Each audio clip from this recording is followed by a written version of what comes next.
Andy Herman. Andy Herman, Andy Herman. Andy Herman, Andy Herman.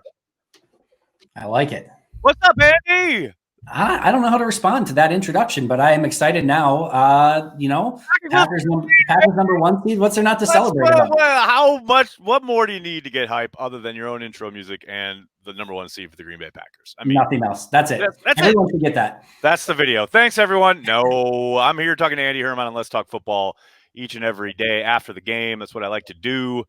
Because, look, we got a lot of fine folks covering this here team, the Green Bay Packers, but the Don of the Pack a Day podcast is your one-stop shop for all the football talk you're ever going to need, which is why I like to do it. Let's start with the defense, because we usually start with the offense, or we'll talk, let's start with the defense. Let's talk about this group. I mean, you can't put it any other way. They are gelling at the right time, whether it's the pressure up front, whether it's the guys in the back end. And it's interesting because I saw a lot of hand wringing yesterday during the game, and I was one of them, wringing my hands on the watch party. It is interesting how the bend but don't break thing, the playing off in short yardage, et cetera, when you pull back and watch the game after it's over, it kind of makes sense. And I kind of understand the vibe and what he's going for. But damn, in the moment, it is so frustrating. And it's funny that all of a sudden you get to those 3rd and 1, 4th and 1, gotta have it. And then they make that play to basically seal the game. So they've got it in them. It's just interesting that he doesn't ever want to kind of utilize that type or style of defense on every 3rd and short. It's interesting, but it just goes to show you how insanely hard it is to paper cut a team to death in today's NFL. Like, you just look at the overall efficiency of both the offense and the defense in this game. And the Packers offense, hell, they scored 30 some points on like 40 some plays. Like, it was almost like it wasn't far off from like a point per play run, which is insane. Whereas the Chicago Bears run 70 some plays and they end up with 16 points, 3 of which were a direct result to a Tavon Austin fumble. So, which the defense deserves a ton of credit for holding to a field goal in that situation. So, kudos to the Fox announcers for saying all day long, like, you can't settle for field goals against Green Bay. You can't settle for field goals. And here they were settling for field goals, even in some 4th and short situations, which I thought was interesting. And that ultimately comes back to haunt the Bears. It's frustrating in the moment at times to watch, because you see these 3rd and 2s, these 4th and 1s, and it's these consistent short conversions, and it's you just want to get the hell off the field. And you also know how exciting your offense is. Exactly. So you just want them to get back on the field, and you're almost just like, just score. I just want to see the offense back on the field. But when you peel who amongst us who has played Madden has not gone exactly. So, but when you peel back the layers of it and you see and you look at, and they've scored 13 points again on the defense, not including the 3 that the special teams allowed, and the average yards per play and the efficiency. Listen, how do you want to beat Green Bay? If you want to get into an efficiency struggle, Green Bay is going to kick your ass. If you want to get into a shootout, Green Bay is going to kick your ass. So pick your poison, but it's going to be really tough to paper cut the Packers to death like the Bears tried to do this last game. And it was interesting because you talk about that, and that goes back to the Tampa 2 days and Tony Dungy talking about, look, if you're going to try and drive 12, 13 plays every time, you're going to make a mistake sooner or later, or we're going to get the better of you one of those times. And it was interesting to see them, like you say, the kind of paper cut approach. The one spot where they really kind of got after the Packers was when they finally got that deep ball on them. And Savage, I think, is just caught kind of peeking up, they had been basically needing to press up because everything was short. Everything was intermediate. And they took that one shot and it worked. And to me, that's where going ahead, who knows who they're going to face, in a couple weeks. But that's the way to, maybe if you have a little bit better, more talent, better quarterback, etc., that to me is how teams are going to try to attack the Packers. Because I'm with you. There's no way you can do it drive after drive after drive. You're just not going to keep up. We've seen the Packers do this how many times over the course of the last month and a half, where they get up 2 or 3 scores and they almost coast. Like, you hate to say it, but they kind of get to that point where, okay, the game is pretty much in hand now. And I do think if teams want to keep up, so to speak, they're going to have to be able to take those shots, but they're going to do it out of the paper cut approach, where we're going to get Green Bay thinking, okay, we got to step up. We got to close up. And then all of a sudden we're going to take our deep shot. Yeah, and I think that makes a ton of sense. And, that's obviously something that Green Bay is going to have to be aware of. That I think overall this season, they've done a really good job in limiting those big plays. It almost seemed like Darnell Savage didn't think that Trubisky could get the ball over his head. Like he almost took like a step slowing Yeah, down, almost feeling like, all right, Mitch isn't either going to throw it here or he's not going to get it there. And then yeah. he got it there. So tip your cap. But I think Savage will be better prepared for that moving forward. But, and really it's such a huge difference from the defense earlier this season and the defense now. Before it was bend and break. Now it's bend but don't break, and that's just it's a night and day difference in that regards. And then also before it's one thing again to allow those 12, 13 play drives. What you're hoping for, like you said, is some of those mistakes that you can take advantage of. Green Bay still left some out on the field. The Kevin King drop, Chandon had a drop, Jair had one where if he probably goes for the ball, he maybe has a pick instead of hitting a wide receiver on a play. But you almost get the turnover from Amos, and then you still get the Jair fumble, and then you get the Amos interception. So those are starting to come, and you're starting to see the Packers be in better position to take advantage of those. What did you think when you saw Snacks Harrison out there? I know he only played a handful of snaps, but what was your kind of first kind of take from what little we saw of him? There were a couple plays. There's one play in particular where he's about 3 yards into the backfield, and David Montgomery, I think, had to like cut around him a little bit. And the image in my mind is that there's one other defensive lineman on the team that can do that. Like Kenny Clark is it. Dean Lowry, Tyler Lancaster, those guys, they can hold up at the point of attack here and there, and they can do some of those sort of things. Kingsley Keke, maybe every once in a while can do that, but you don't see it with any sort of consistency. So just the fact that you're seeing a player that has that ability to reset the line of scrimmage, even if it's for a handful of plays out of 12 to 15 snaps that he gets, sign me the hell up. That's right. Exactly what he's there for. And I don't know that he needs to provide much more than that if he can do that consistently through the rest of the season. You mentioned Kevin King, and obviously Jair is continuing his all-pro campaign. Kevin King is an interesting study in frustration because I get fans who I literally this morning I logged on to do my daily chat, and I am not exaggerating. There were at least 10 comments before I even began the chat about Kevin King's tackling or lack thereof. And I understand in the sense of, again, in the moment, it's really frustrating to watch. But they've won a lot of games with him tackling or not tackling like that. That's how he plays. Yeah. And would I prefer he wraps up? Yeah, of course I would. Yeah. But you know what? They're winning lots of ball games. Their defense is doing a hell of a job. And for all his pluses and minuses, like, I don't know, it's just funny to me that like of all the things, people got to find something to nitpick. So that's the thing. And again, they're going to win with him. Kevin is clearly never going to be Jair, but it does seem funny that a defense that held them to 16, almost 13 points, really did a good job of limiting pretty much anything once they got to the red zone. It's just this is the one nick that he will always be the nit that fans love to pick. I think there always has to be a whipping boy, right? Like there's always got to be somebody. The Jared Bush of 2020. Exactly. So, it seems like MVS is going to be that guy on offense. It seems like Kevin King is going to be that way on defense, and you'll see them come up with some plays, but then you'll see those, frustrating plays, whether it's, completely whiffing on a tackle, not wrapping up, some things like that. But it was really interesting to me because, I've all of a sudden been labeled like this Kevin King defender, which like, I think he's fine. Which is hilarious to me because I think you've been as like vocal about his shortcomings than exactly anybody. But to me, it's just an obvious case to me that there's nobody better on the roster to play the number 2 corner than him right now. And I think he's a little bit slightly better than what people think that he is. And I just think your corners are always in a position where there's very few positives that are going to come, and it's always going to be a negative. And very few players play the position the way that Jair Alexander does. And because Jair Alexander plays the position the way that he does, guys like Chandon Sullivan and Kevin King are going to get exponentially more targets because they're not throwing at Jair Alexander. So he had a couple pass breakups. I didn't think there was anything outside of, yes, there was a couple plays where, again, he's throwing shoulders, missing tackles. There were a couple of those on film. I'm excited to go back and watch it. But at first glance, I didn't see anything that was egregious. And when you've got, guys like, Allen Robinson that aren't getting completion, that's not just Jair, that's King on the other side as well. I don't know. I think he doesn't get the credit that he deserves, even if, yes, there's definitely some warts in his game. I definitely agree there. Wrapping up on the defensive side of the ball, we got to talk about Adrian Amos because this guy, you and I have been in lockstep on Adrian basically since camp.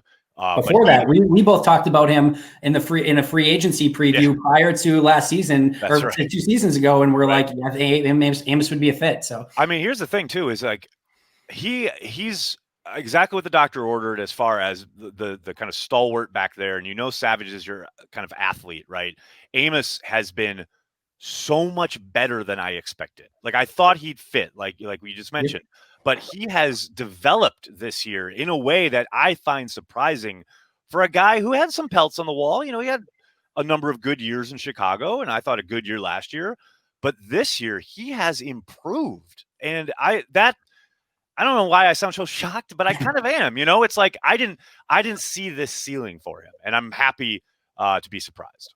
I agree with you completely. And I think the thing is around, I don't know, it was maybe like 8 weeks ago, right around the time of the defense started to play a little bit better. To me, they kind of solidified those safeties a little bit more. You started to see Darnell play a little bit more robber. We've now seen Adrian Amos start playing some box, and we've seen Vernon Scott, Will Redmond play a little bit more free safety to kind of free those guys up as well. And I just think what they've done with the safeties has been absolutely gorgeous. I think both of them you can see are playing with trust with one another. They know where each other are going to be. I think Darnell taking that step has also freed up Amos a little bit to be put in some more playmaking positions. I really like him in the box, in that kind of Raven Green role when they've used him in those situations. But the thing about Amos that was so crazy over the course of the last couple of seasons, last year, and when I went back and watched him in his last season in Chicago before he came over, is there are so few players that if you're not getting big plays that still look really good on film, like at some point, if you're not making big plays, you're probably giving up some plays here and there. And like, it's not going to even out. You're probably giving up more plays than what you're getting. With Amos, it was the exact opposite. Yeah, he'd make a couple plays here and there, but his play was just so solid and consistent all the way around. And my thought kind of with his play in Chicago and even in Green Bay last year is like, if you play that solid of football for so long, eventually some balls are going to start bouncing your way. Eventually you're just going to be in the right place at the right time because you're playing such sound football. And I think that's what we're starting to see with Amos this year, is that he's always been really great and really sound. And now all of a sudden he's starting to get the ball bounce his way and start making some of these plays that maybe have, for whatever reason, avoided him throughout his career. Well, and I think your point about the trust in each other at the same spot, it really shows up because, hey, as Packers fans, if we are, experts at anything, it is safeties looking at each other, pointing at each other after a play. The old, I thought you had him. We don't see that. And even if there is a play made downfield, it's never guys looking around going, where was my help, or where were you, or any of that. Like the way that you see not just the safeties, but the corners as well, breaking on the ball, a lot of these pass breakups, there's no hesitation. I know my assignment. I'm seeing, I'm reacting, I'm trusting everyone else. And to me, like I said, it's been a while since we've seen that in Green Bay. I would go back to probably that stretch run at the end of 2014 since we've seen a defense playing with this much cohesion. Not Rollins, Gunter, Randall? I'm going to go with no on that one, but that's just me. I'll have to go back and watch the tape. Let's look at the offensive side of the ball. Aaron Rodgers. That's it. That's the tweet. I mean, this guy, come on now. 4 touchdowns, 140-something rating. He's an absolute magician, and I have absolutely 1,000,000,000% run out of things to say about him. Agreed. And I think the thing that I love more than anything is the 70+% completion percentage this season, the highest of his career, playing with a level of efficiency. You retweeted the Ben Fennell tweet of knowing where his outlets are. I thought that was a phenomenal point by Ben of just knowing where everything is, where your outlets are. We've seen so much. You brought up the magician word, which he has been, but it's been a magician within the pocket and within the confines of the offense for the majority of it. And then we're still seeing, in the ever so rare occasion where he has to scramble and buy time, that you're still seeing some of those amazing Aaron Rodgers vintage plays that we've come to expect and appreciate throughout the course of his career. But you don't get the 70% completion numbers and the efficiency and all those sorts of things and the 40+ touchdowns with 5 interceptions if you're just trying to buy time and keep your eyes downfield and look for big plays all day. The fact that he has bought in hook, line, and sinker to this offense, and that Matt LaFleur has built an offense around what Aaron Rodgers is so ridiculously good at, it's just been this what more could you have possibly asked for when Mark Murphy introduced the head coach and said, we need to make sure that Rodgers is playing at peak Aaron Rodgers level? That hire was about making sure Aaron Rodgers could look like this again. And it took a year of kind of going through some mixed matching between McCarthy's offense and LaFleur's offense. And now it's this. I'm with you. I don't know what else to say. It's been gorgeous to watch. Honestly, one of my favorite seasons of an offense that I can ever remember. I know the 2011 was great, but there was always a burden of expectation after the Super Bowl. Like, it's just been so fun to watch this year. To me, too, it's interesting because after the Jordan Love selection, you heard a lot about Rodgers and maybe he comes out on fire, which of course he did, and he's had an amazing year. The thing I always heard, and I actually kind of still continue to hear, is, well, if Rodgers plays like this, obviously this is his, insane high level, etc.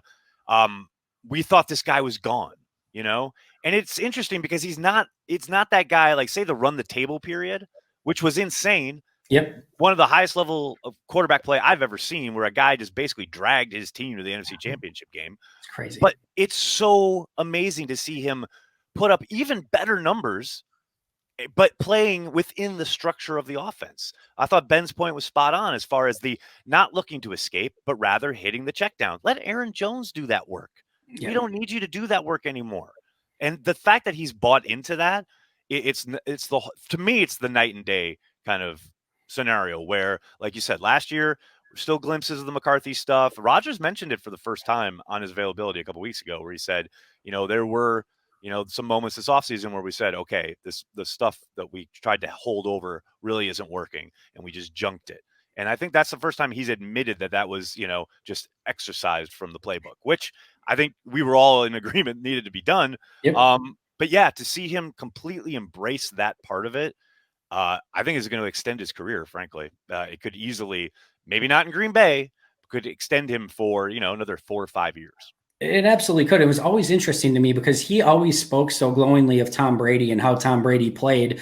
But then he would play in a way like kind of the exact opposite. Right. Exactly. Right. Again, it was what worked. And again, during the run the table and some of those seasons without the weapons and without the offensive line in front of him, I think it became something he had to do. And then it became kind of a habit after that, which again, I totally get. But it was really interesting to see. And I'm not saying he's playing exactly like Tom Brady or anything like that. I'm just saying, you saw Brady for so many years just take those checkdowns, take what's there, take what's available. And you just wanted to see a little bit more of that and really save some of the magicianry for some of those, late game situations where you need to come back, or if it's a 3rd and long or a 4th and long, whatever the case may be, save it for those moments where you need it, but play within the confines of the offense up until that point. And this is exactly what we've seen this year, and it's been gorgeous to watch. Speaking of Aaron Rodgers playing in rhythm and getting the ball out, I think that helped go a long way with Billy Turner and Rick Wagner in their first kind of foray after post David Bakhtiari going down. I thought they held up okay. I thought they, did their jobs, but man, Aaron really helps them in the sense of getting the ball out. Well, it's interesting. I tweeted last week that my grades for the offensive line this year, compared to last year, even without David Bakhtiari included in it, were like 3 times as good this year. Right. And a big piece of that is because you're seeing Aaron Rodgers get the ball out of his hands with a level of precision. Now, obviously, I'm not taking, a one-step drop back and grading the offensive line huge in those situations, but still, because you're not seeing them in so many pressure-packed situations, that it gives the offensive line an opportunity to, to protect, much easier when Rodgers isn't kind of scrambling around and buying time. So when Bakhtiari goes out, there's obviously this initial huge reaction. And I do think that there's a potential weakness, if you do get into a game where you're down by 10 points and you have to score late in games and you have to go more 11 personnel and defensive linemen can just tee off. We saw that in a way happen against Tampa Bay with Jason Pierre-Paul and Shaq Barrett and those guys. And Green Bay struggled in those situations because now all the eye candy, the jet motions, the play actions, all of that doesn't matter when you're losing. You just have to throw the ball and get points. So I think in those situations, I'll be interested to see how those guys hold up. But I thought they did a really nice job. I'm interested to see how the run game looked because it didn't seem to always be clicking on all cylinders in this game. Credit to Mack and Quinn and the defensive tackle, who's Akeem Hicks, who are fantastic in this game. But I'll be interested to see how they did in the run game as well. The thing is, too, you talk about the run game and Aaron Jones. I said it. I was kind of contemplating just the team as made my way to the studio yesterday, and it just kind of hit me like there's so much oxygen taken up over the course of the last month or so around Aaron Rodgers and Devontae Adams for good reason. They've been amazing. There's no doubt about it. But it really feels that Aaron Jones has quietly been excellent as well, but is somewhat underappreciated and or taken for granted because all he does is create. Like it doesn't matter how it's blocked. He just creates. And whether that's the running game or the passing game. And I loved him flashing the bling there in the end zone, yeah, I got to pay the guy, but man, if they do, and I suspect they probably will have to let him walk, they are going to miss him, man, because he is something special. He is, and I don't even want to have the conversation about running backs and paying running backs because I've literally been split in half. It ain't let's talk salary cap. It's let's talk football. Yes. Yeah, that's right. So I've literally been split in half in that debate. But, I apologize. You're all good, but no, he's such a fun player to watch, and just you look at him, and the eye test says, yeah, he looks like a fine running back. Maybe he's going to pick up the 3 yards that are blocked for him or whatever the case may be. And it could not be further from the truth. He's just an overall weapon. He had another really nice pass protection this past game. The plays he made in the passing game, there was a big third down where he breaks 3 tackles and picks up not only the first down, but additional yards after that. That's the check down that Ben showed. I mean, you're right. He's literally behind the sticks when that happens. That should be a tackle for basically minimal gain, and they should be off the field. Instead, Absolutely. It's like a 15-yard gain after 3 broken tackles. And you look at the box score, and I think he had like 85 total yards or something, but it's like 60 of that was stuff that wasn't even there. Like that he had to earn. Creates. Exactly. So he's so fun to watch, and whatever happens, but as much as I hate paying running backs, I would hate to lose Aaron Jones at the same point, which is why I said I'm split literally in half in this one. I totally hear it. All right, I'm talking to Andy Herman, the Don himself of the Pack-A-Day podcast. Andy, is there a foe that you hope the Packers meet in the divisional round? There's not. To me, the only team that can beat the Packers is the Packers if they play their brand of football. Are you listening to Packers Daily? It feels like I've said that. Like I frequent every once in a while, but no, I think the only team that can beat them is themselves. If they play their brand of football, they can beat everyone, especially within Lambeau. And I think the great part about the playoffs is this isn't going to be easy. And there's going to be demons that you have to exercise, right? Whether it's the Buccaneers, who they lost to by double digits earlier this year, whether it's Seattle, which is always a shit show in some capacity, way, shape, or form. Like, no matter what happens, there's going to be demons that you're going to have to exercise throughout the road to the playoffs. And I expect that to be the case for the Packers. You're probably going to have Mason Crosby miss his first field goal, be down double digits, whatever the case may be. Something's going to happen where you have to overcome it. And throw everything else out the window. This is going to be amazing. It's going to be at Lambeau Field. The playoffs run through Green Bay. It's going to be some really exciting matchups. And I think Green Bay is going to be up to the task as long as they play their brand of football, which I think they will. And I think you give, Matt LaFleur a couple weeks and that offense a couple weeks to scheme things up. I think they'll get that first win, and then it's NFC Championship time. I'm so excited to see what's going to transpire these next few weeks. Couldn't agree more. It's always great to talk to Andy Herman, Don of the Pack-A-Day podcast, purveyor of fine Packers takes across your internet. Andy, thanks so much for the time, man. Aaron,